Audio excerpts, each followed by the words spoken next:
Assalamualaikum warahmatullahi wabarakatuh. Apa kabar teman-teman? Mudah-mudahan teman-teman selalu sehat dan tetap semangat. Oke teman-teman, hari ini Bu Rahma mau ngapain ya? Ada yang tahu nggak Bu Rahma mau ngapain? Bener banget, hari ini Bu Rahma akan berkisah tentang Nabi Allah, yaitu Nabi Ismail alaihissalam. Nah teman-teman pasti udah ada yang pernah dong mendengar kisahnya ataupun membaca kisahnya di buku kisah-kisah Nabi, ya kan? Nah sekarang Bu Rahma akan coba mengulang ya teman-teman, supaya teman-teman selalu ingat dengan Nabi-Nabi Allah ya. Nah kemudian setelah itu nanti akan ada challenge dari Bu Rahma. Challenge-nya adalah teman-teman harus mengambil ibroh dari kisah yang sudah Bu Rahma ceritakan tadi. Nanti teman-teman silakan tulis ibrohnya di selembar kertas. Nah kemudian teman-teman tulis apa sih ibrohnya dari kisah yang tadi sudah Bu Rahma ceritakan. Kemudian kalau sudah ditulis, teman-teman boleh pilih handphone ayah atau handphone bunda, kemudian difoto lalu dikirimkan melalui email. Nah nanti teman-teman juga bisa mencari di dalam Al-Quran kira-kira ada nggak sih surat yang mengisahkan tentang Nabi Ismail. Coba ya nanti dicari sama ayah dan bunda. Oke? Udah penasaran kan pengen dengerin kisahnya? Oke deh, kalau gitu happy watching. Kisah Nabi Ismail alaihissalam. Teman-teman, Nabi Ismail adalah putra dari seorang nabi juga loh yang bernama Nabi siapa? Ya betul, Nabi Ibrahim alaihissalam. Dan Nabi Ismail dilahirkan oleh seorang ibu yang sangat hebat yang bernama Siti Hajar. Pada saat itu Ismail kecil, Siti Hajar dan Nabi Ibrahim tinggal di negeri Syam. Namun pada suatu hari Allah memerintahkan Nabi Ibrahim untuk membawa Ismail kecil dan Siti Hajar menuju ke kota Mekah. Dan karena Allah sudah memerintahkan seperti itu, akhirnya Nabi Ibrahim pun membawa mereka menuju ke kota Mekah. Di dalam perjalanan menuju ke kota Mekah, mereka berhenti di suatu tempat di dekat gurun, yang dimana sekarang itu tempat mereka berhenti itu adalah tempat dibangunnya Ka'bah pada saat sekarang ini ya teman-teman. Nah mereka berhenti di situ, lalu kemudian ketika mereka berhenti, Nabi Ibrahim hendak meninggalkan mereka berdua. Lalu kemudian Siti Hajar merasa bingung, merasa heran. Lalu Siti Hajar pun bertanya kepada Nabi Ibrahim, "Suamiku, kamu hendak kemana? Kenapa kau mau meninggalkan kami berdua di tempat yang seperti ini, yang tidak ada tanaman, tidak ada air, bahkan tidak ada tanda-tanda manusia di sini?" Seperti itu. Nah kemudian Nabi Ibrahim tidak menjawab. Lalu kemudian Siti Hajar bertanya kembali kepada Nabi Ibrahim, "Apakah ini atas perintah Allah?" Lalu Nabi Ibrahim pun mengangguk dan berkata, "Ya, ini atas perintah Allah." Maka ketika Nabi Ibrahim sudah berkata seperti itu, lalu kemudian Siti Hajar pun menerima, karena Siti Hajar yakin bahwa jika atas perintah Allah pasti akan ada sesuatu yang baik. Siti Hajar pun akhirnya menerima, karena Siti Hajar yakin kalau sudah atas perintah Allah, atas seizin Allah pasti akan ada hal yang baik sesudahnya. Lalu kemudian Nabi Ibrahim pun pergi meninggalkan Ismail kecil dan istrinya Siti Hajar di gurun tersebut. Sembari perjalanan, Nabi Ibrahim pun berdoa kepada Allah. Nah, doanya Nabi Ibrahim ini teman-teman bisa lihat ya di Al-Quran, ada di dalam surat Ibrahim ayat ke-37. Bu Rahma bacakan ya artinya ya. Artinya, ya Tuhan, sesungguhnya aku telah menempatkan sebagian keturunanku di lembah yang tidak mempunyai tanaman, di dekat rumah Engkau, yaitu Baitullah. Ya Allah, yang demikian itu agar mereka melaksanakan sholat. Maka jadikanlah hati sebagian manusia cenderung kepada mereka dan berilah mereka rezeki dari buah-buahan. Mudah-mudahan mereka bersyukur. Seperti itu salah satu doa Nabi Ibrahim ketika dalam perjalanan pulang menuju negeri Syam. Lalu kemudian ketika Ismail kecil dan Siti Hajar sudah ditinggalkan oleh Nabi Ibrahim, selama beberapa hari Siti Hajar dan Nabi Ismail itu tidak makan dan hanya minum dengan persediaan yang dibawanya saja. Tapi lama-lama persediaan air minum yang dibawanya itu semakin lama semakin habis.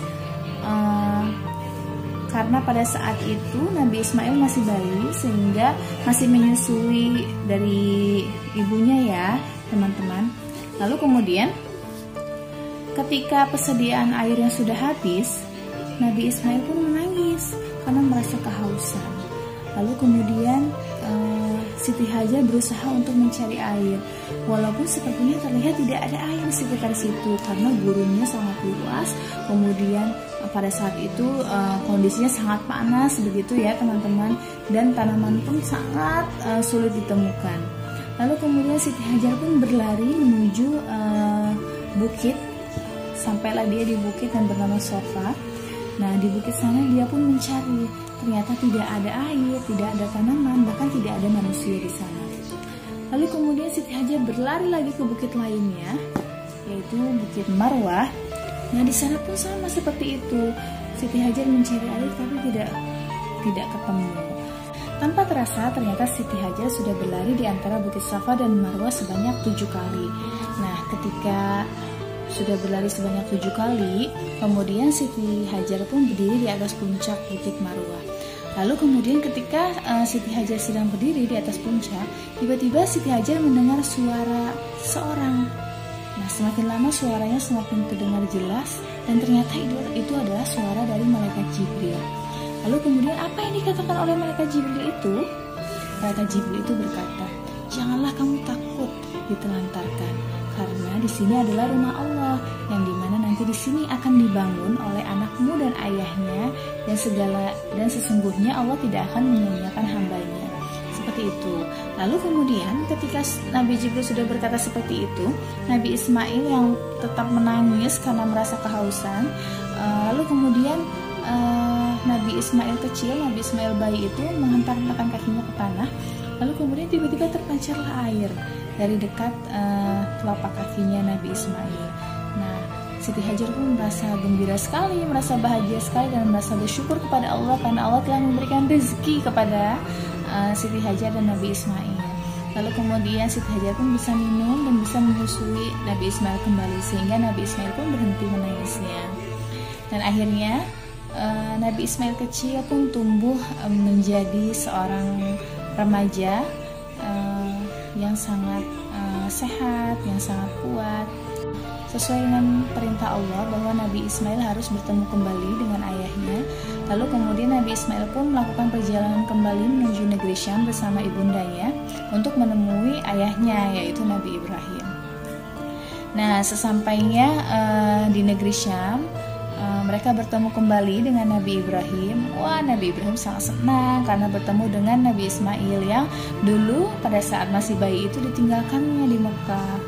Lalu kemudian ketika mereka sudah bertemu, Nabi Ismail pun merasakan kembali bagaimana sih rasanya punya ayah, senangnya punya ayah. Tapi kemudian pada suatu hari Nabi Ibrahim diberikan mimpi oleh Allah. Ada yang tahu mimpinya apa? Iya, betul banget. Mimpinya yaitu Allah memerintahkan Nabi Ibrahim untuk menyembelih Nabi Ismail. Nah, pada saat Nabi Ibrahim dikirimkan mimpi tersebut oleh Allah, Nabi Ibrahim itu sangat merasa kaget gitu ya teman-teman.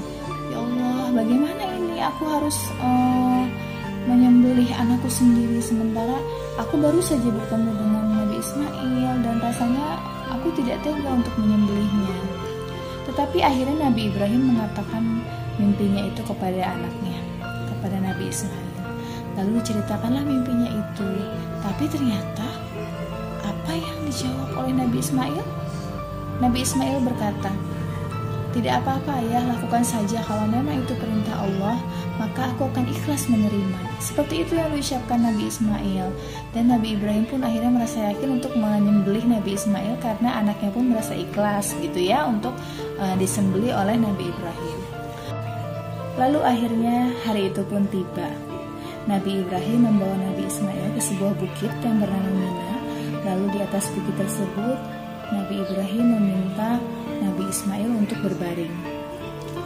Ketika Nabi Ismail sudah berbaring, Nabi Ibrahim menutup wajah anaknya dengan sehelai kain.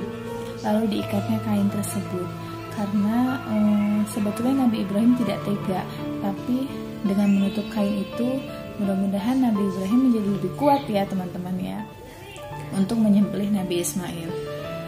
Lalu kemudian ketika Nabi Ibrahim hendak menyembelih Nabi Ismail, Allah berseru, "Wahai Ibrahim, sesungguhnya kamu telah membenarkan mimpi itu." Lalu kemudian datanglah malaikat Jibril membawa seekor kambing besar dan meletakkannya di atas batu sebagai pengganti Ismail yang akan disembelih. Jadi ternyata itu adalah awal mulanya kurban ya teman-teman, melalui Nabi Ismail yang diperintahkan Allah untuk disembelih. Lalu kemudian Allah perintahkan malaikat Jibril untuk membawa kambing sebagai ganti. Itu adalah asal mula dari kurban, sehingga Nabi Ismail pun tidak jadi disembelih. Karena Nabi Ismail adalah seorang anak yang sangat hebat, yang ikhlas dengan apa yang sudah diperintahkan oleh Allah, maka sebagai gantinya Allah selamatkan Nabi Ismail dan akhirnya tidak jadi disembelih seperti itu. Nah itu ya teman-teman, awal mulanya berkurban seperti itu. Nah teman-teman, cukup dulu ya kisah dari Ibu Rahma tentang Nabi Ismail. Nah setelah ini, sesuai dengan challenge yang tadi, teman-teman silakan tulis apa sih ibroh yang bisa diambil, hikmah yang bisa diambil, atau apa sih sisi-sisi atau nilai-nilai positif yang bisa diambil dari kisah ini. Silakan teman-teman tulis di selembar kertas, lalu kemudian difoto dan dikirimkan melalui email. Terima kasih teman-teman yang sudah mendengarkan kisah Nabi Ismail, yang sudah antusias mendengarkan kisah dari Ibu Rahma. Mudah-mudahan menambah pengetahuan teman-teman tentang sirah Nabi. Oke, sampai ketemu lagi nanti. Assalamualaikum warahmatullahi wabarakatuh.